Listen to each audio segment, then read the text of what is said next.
किसी ने बड़ी कमाल की बात कही दोस्तों। जो विचार डर से जन्म लेते हैं वो अक्सर सच से बहुत दूर रहते हैं। इसी एक छोटी सी कहानी मैं आपके लिए लाई हूँ। रामपुरा गांव का एक लड़का बहुत मेहनती था, लेकिन उसका भाग्य उसका साथ नहीं दे रहा था। एक दिन रात बहुत गहरी थी। खिड़की के बाहर बहुत सन्नाटा था और भीतर ही भीतर तो उससे भी ज़्यादा शोर था। राम बिस्तर पर लेटा हुआ था, लेकिन नींद उससे कोसों दूर थी दोस्तों। आंखें बंद करता तो विचारों की भीड़ उमड़ पड़ती। बहुत सारे नेगेटिव विचार उसके मन में आते, क्योंकि राम के साथ जो भी लड़के थे वो बहुत आगे बढ़ चुके थे। किसी किसी के संसार बसे हुए थे, किसी किसी की जॉब लगी थी और किसी के अच्छा घर परिवार था, लेकिन राम वही के वही था। इसलिए राम के मन में हर समय यही गूंजता, मैं कुछ नहीं कर पाया, सब आगे बढ़ गए, मैं वही का वही हूँ, शायद मुझ में ही कमी है। इन नकारात्मक विचारों से उसे हर रात ऐसा लगता कि उसके सीने पर कोई बड़े बड़े पत्थर फेंक रहा हो। कभी कभी उसे लगता उसका मन कोई ऐसा कमरा है जिसमें रोशनी की एक किरण भी नहीं पहुंच सकती। दोस्तों, राम पहले ऐसा नहीं था। वह हंसता था, खेलता था और सपने भी देखता था, आगे बढ़ने की बातें भी करता था। लेकिन एक दिन की बात है, उस दिन ने उसकी सारी जिंदगी पलट दी। क्या है ना दोस्तों, एक दिन की बात है दोस्तों। रामपुरा गांव में रात को एक दिन बहुत सारे जंगली जानवर आ गए और उन जंगली जानवरों ने सिर्फ राम के पिता का ही खेत नष्ट कर दिया। राम तब 25 साल का था। पता नहीं राम के ही खेत में ऐसे जंगली जानवर किसी ने छोड़े थे या आए थे, लेकिन सारा का सारा खेत नष्ट हो चुका था। ये देखकर राम के पिता को बहुत बड़ा सदमा लगा और उसी समय ये सब देखने के बाद राम का मन दहल गया। उसमें एक भीति बस गई।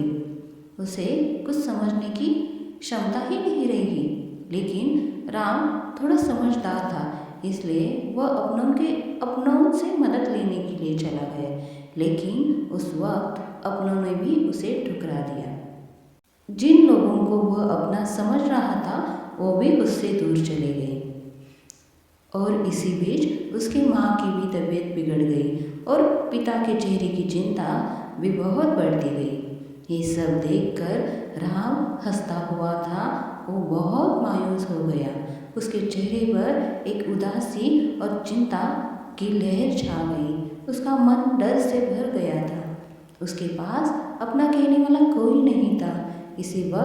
उसी वक्त उसे समझ में आ गया कि इस दुनिया में अपना कोई नहीं होता।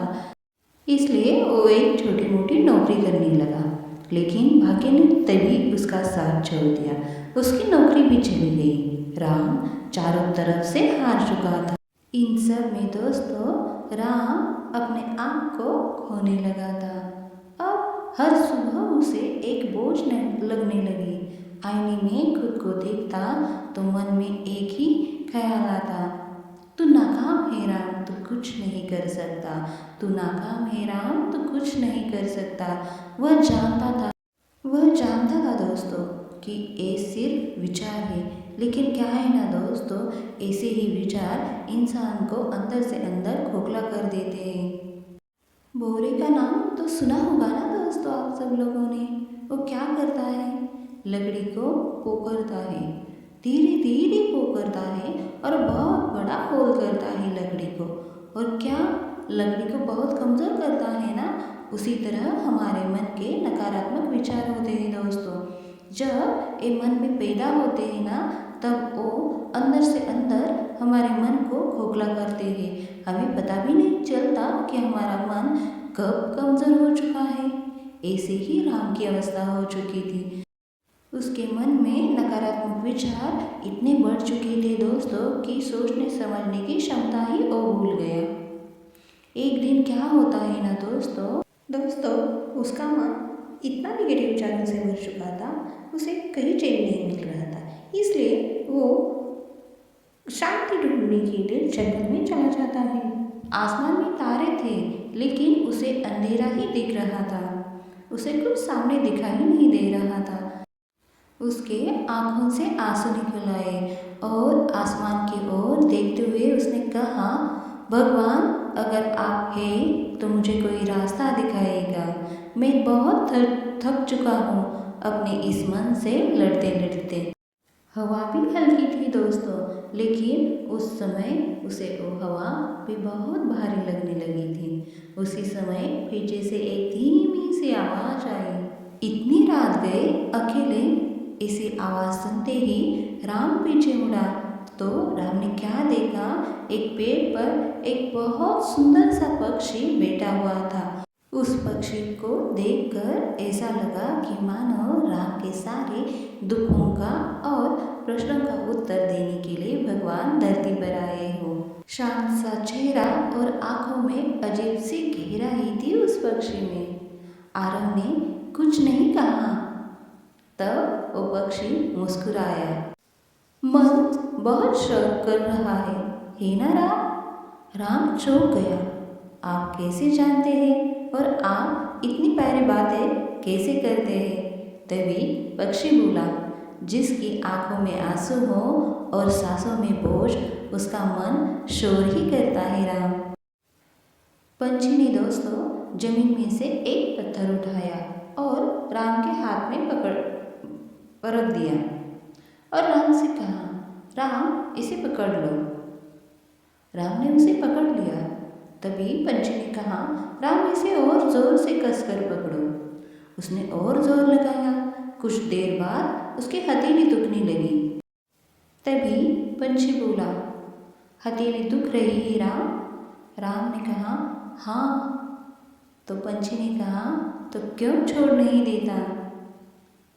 राम रुका। यह सवाल उसके भीतर उतर गया।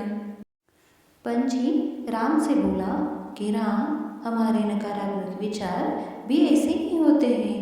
हम उन्हें क्या करते हैं, कसकर पकड़ लेते हैं और फिर कहते हैं हमारा मन दुखता है। अरे, इस पत्थर की तरह उस नकारात्मक विचारों को क्यों नहीं फेंक देते? अगर ये पत्थर तुम्हें हानि देता है, तुम्हें पता चलता है कि तुम्हारा हाथ दुख रहा है, तब उसे झटक कर तुम जमीन पर फेंक देते हो। वैसे ही तुम्हारा मन दुखता है इन नकारात्मक विचारों से, तो नकारात्मक विचार क्यों नहीं दूर कर देते? ये बातें सुनकर राम की आंखें भर गई और कहने लगा, लेकिन छोड़ना इतना आसान नहीं। फिर पंछी मुस्कुराया और बोला, आसान कुछ नहीं होता राम, लेकिन संभव सब कुछ होता है।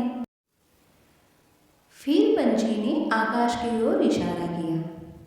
आसमान में बादल आते हैं, जाते हैं, क्या आसमान खराब होता है राम? नहीं ना, विचार भी बादल है, तुम आसमान हो। यह वाक्य राम के भीतर गूंजने लगा। फिर पंछी ने राम से कहा, राम, कल सुबह सूरज उगेगा, तुम उसे देखना, बस देखना, कुछ मांगना नहीं, कुछ सोचना भी नहीं, और जब मन नकारात्मक हो तो उससे लड़ना मत, बस कहना, मैं तुम्हें देख रहा हूँ। पंछी धीरे धीरे अंधेरे में खो गया। राम वही बैठा था। मन अभी भी भारी था, लेकिन कुछ बदला सा था। नई सुबह हो चुकी थी। राम ने वैसे ही किया जैसे पंछी ने बोला था।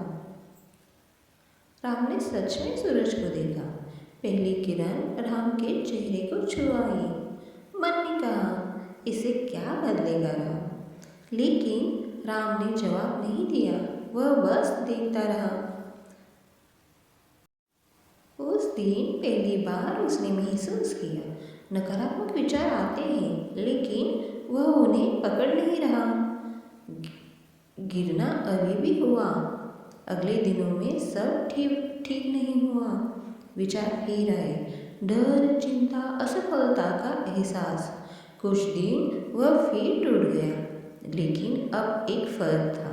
अब वह खुद से कहता, यह एक विचार है, सच्चाई नहीं। धीरे धीरे मन की पकड़ ढीली होने लगी। एक दिन क्या हुआ दोस्तों, माँ ने राम से ऐसे ही पूछा, बेटा आजकल तू बदल सा लग रहा है। राम मुस्कुराया, माँ मैं वही हूँ, बस अपने मन की बातों पर अब यकीन कम करता हूँ। उसकी आंखों में अब भी संघर्ष था, लेकिन साथ ही एक शांति भी थी। एक दिन उसने अपनी डायरी में लिखा, नकारात्मक विचार दुश्मन नहीं है, वे थके हुए मन की पुकार है। उन्हें समझो, लेकिन उन्हें अपना सच मत बनाओ। उसी पल उसे उस पंछी की बात याद आ गई, तुम आसमान हो, अंत नहीं शुरुआत। राम की जिंदगी पूरी तरह बदल गई थी। संघर्ष अभी भी बाकी था, डर कभी कभी आ भी जाता, लेकिन अब वह जानता था मन की हर बात मानना जरूरी नहीं होता। एक अंधेरा हमेशा के लिए नहीं होता, और भीतर एक ऐसी रोशनी है जो कभी बुझती नहीं। उस रात जब वह फिर छत पर गया तो उसने आसमान देखा, और पहली बार उसे अंधेरे में भी तारे दिखे। दोस्तों, इस कहानी से यही सीख मिलती है, नकारात्मक विचार आना गलत नहीं है, उन्हें पकड़कर रखना ही दुख होता है। आप अपने विचार नहीं हैं, शांति बाहर नहीं भीतर है। अगर चाहे तो आप देख सकते हो।